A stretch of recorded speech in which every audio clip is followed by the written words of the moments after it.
Bienvenue, Mesdames, Messieurs. On débute ce bulletin avec le ministre délégué à l'économie, Christopher Skeete, qui est de passage aujourd'hui et demain dans la région. Au menu, annonce d'un prêt d'une hauteur d'environ 2,5 millions de dollars pour soutenir l'expansion de la microbrasserie Le Prospecteur de Val-d'Or. Il a aussi profité plus tôt cet après-midi pour visiter les installations du fabricant de remorques Témisco au Témiscamingue. André Audet a les détails.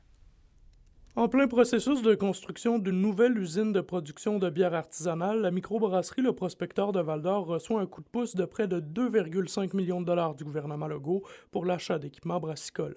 On vient les aider dans un projet qui est évalué à 6 millions de dollars. On vient leur donner un peu plus que 2 millions de dollars dans ce projet-là. L'Investissement Québec est très actif sur le terrain pour justement encourager nos entreprises à se développer. Fait qu'on vient leur donner des conditions de prêt qui sont très avantageuses pour leur aider à justement à prendre leur essor. Le ministre délégué à l'économie, Christopher Skeete, a pu également être conscientisé aux enjeux liés au recrutement de la main-d'œuvre de l'entreprise Témisco, basée ici à Notre-Dame-du-Nord. Le recrutement, la difficulté de la main-d'œuvre, c'est vraiment un enjeu problématique qui va freiner des décisions d'agrandissement d'entreprise.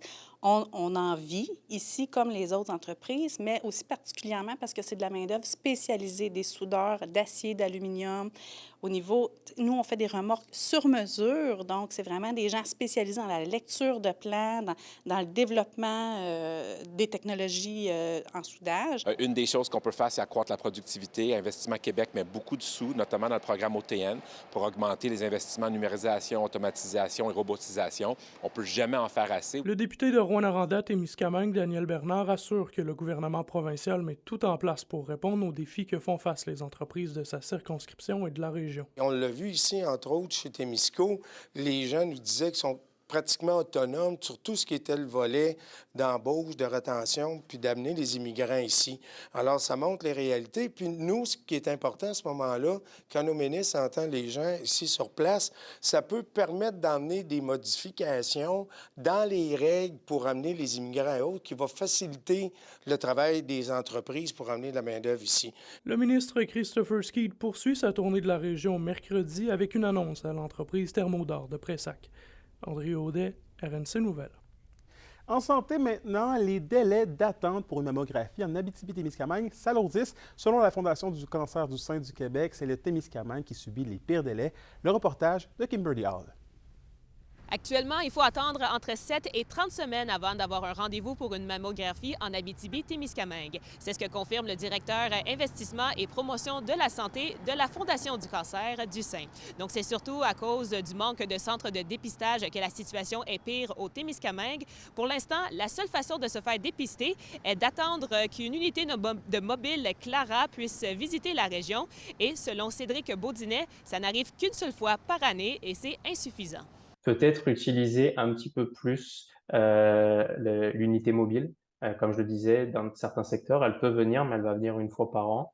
Donc peut-être faire passer l'unité mobile 2 fois par an, peut-être 3 fois par an. C'est sûr qu'il y a des ressources à d'autres endroits au Québec aussi. Puis il y a que 2 unités mobiles au Québec.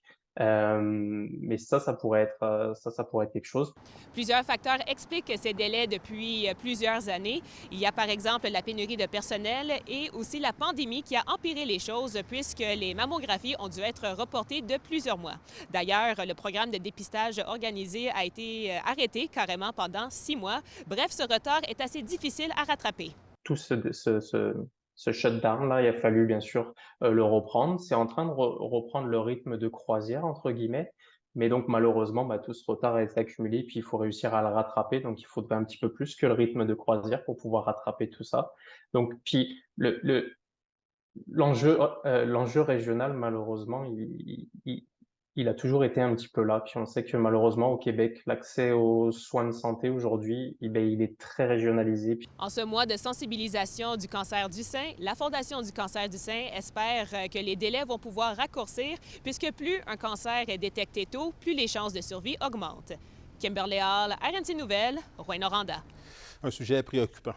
Sur un tout autre sujet, maintenant, après 3 ans, le Forum jeunesse de l'Abitibi-Témiscamingue va renaître le 28 octobre prochain. C'est ce qu'a annoncé le bureau du député fédéral d'Abitibi-Témiscamingue, Sébastien Lemire, qui porte le projet. Plusieurs conférenciers du monde politique et entrepreneurial vont être présents. On écoute mon entrevue avec Michka Caldwell-Pichette, qui est chargée de projet. Vous êtes coordonnatrice de projet pour le Forum Jeunesse ici en Abitibi-Témiscamingue. C'est un grand retour après 3 ans. On est fébrile? Oui, donc c'est vraiment un beau projet. Moi, en fait, j'ai commencé à travailler au bureau de Sébastien Lemire, justement, il y avait l'ambition de repartir le Forum Jeunesse. Donc, ça fait quand même plusieurs mois, presque 1 an qu'on y pense, quelques mois qu'on y travaille.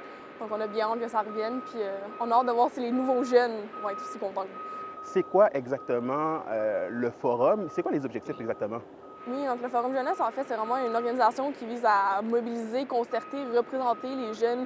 Là, c'est de 12 à 35 ans en région. Ce qu'on sait qui est un enjeu, surtout sur la scène provinciale. Les régions, souvent, moins représentées. La jeunesse, déjà aussi, qui est un enjeu. Donc, c'est vraiment, ça permet aussi aux jeunes de prendre leur place, une instance pour les jeunes, politique, mais transpartisane. Donc, vraiment un beau moyen de se propulser puis de se faire entendre. Est-ce que les choses qui vont être dites, vont être partagées lors du forum, ont comme objectif ultimement de peut-être servir de levier politique d'une certaine façon aussi, là? C'est ça qu'on espère. Surtout pour la journée du 28, on veut vraiment repartir un peu l'énergie qu'il y avait, retrouver des jeunes, outiller un peu déjà, commencer à leur donner des moyens de prendre leur place. Mais c'est sûr qu'on veut que ces jeunes s'expriment. De 12 à 35 ans, les enjeux, c'est la jeunesse, mais les enjeux sont différents. C'est vague, mais il y en a plusieurs, puis il faut être capable de les verbaliser pour qu'il y ait du changement. Donc, on espère vraiment que ça va être entendu. On espère que les personnes qu'on a aussi, certaines qui ont passé par les formes jeunesse et qui ont maintenant une meilleure position dans la région de l'Abitibi-Témiscamingue, vont être capables d'amener ces préoccupations-là plus loin. Et en terminant, là, en une phrase, comment vous décririez le Forum Jeunesse? Ça, c'est une grosse question. Faut que je vais y aller en plus qu'une phrase pour m'expliquer un peu, mais je vais tricher. Mais je pense que c'est vraiment une belle organisation, un beau tremplin vers, oui, se faire entendre, mais aussi avoir des moyens pour plus tard se faire entendre et continuer à se faire voir. Pour voir l'entrevue avec Mme Calouette-Pichette dans son intégralité, je vous invite à vous rendre sur les pages web d'RNC Média, dont nouveauabitibi.ca. Au culturel, une grande dame de la chanson et de passage dans l'Abitibi-Témiscamingue, Ginette Renault, poursuit les séances d'autographes dans les succursales Jean Coutu de la région. De passage lundi à la Sarre, elle était ce matin à Rouyn-Noranda et les admirateurs ont pu se procurer son autobiographie et son dernier CD sur place. Madame Renault sera de passage à Amos mercredi et à Val-d'Or jeudi. Chaleureux. Des fois, j'en regarde, là, puis juste quand ils me disent bonjour, je me dis, mon Dieu, j'aimerais avoir une conversation avec elle. J'ai pas beaucoup de temps, mais ça fait rien. J'en ai. Je prends un petit peu de temps. J'espère toffer jusqu'à 70, là.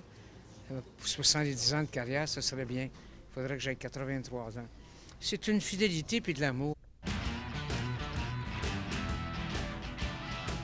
On termine au sport. Après 2 défaites, dont une en tir de barrage contre les Remparts de Québec, les Foreurs ont conclu leur fin de semaine de l'Action de grâce en beauté hier en l'emportant 5-2 contre les Huskies à Val-d'Or. L'attaquant Mathieu Bolduc et les défenseurs Evan Despatie ont notamment inscrit leur premier but en carrière dans la LHJMQ durant le long congé. De leur côté, en plus de leur défaite contre les Foreurs, les Huskies ont disputé un autre match cette fin de semaine, une victoire de 6-2 contre les Cataractes de Shawinigan. À la météo en Abitibi et au Témiscamingue pour ce soir et cette nuit, c'est des averses avec du brouillard sur tous les secteurs. Pour l'Abitibi, on observera un minimum de 1 degré Celsius, alors qu'au Témiscamingue, on parle d'un minimum de 4 degrés. Pour demain, c'est toujours des averses sur tous les secteurs, avec un maximum de 9 degrés pour l'Abitibi et de 10 pour le Témiscamingue. En aperçu pour la journée de jeudi, c'est toujours du mauvais temps, avec un maximum de 11 degrés pour la région. Et voilà, c'était vos informations régionales. Nous, on se retrouve demain pour la suite des choses. D'ici là, prenez soin de vous. Bonne soirée.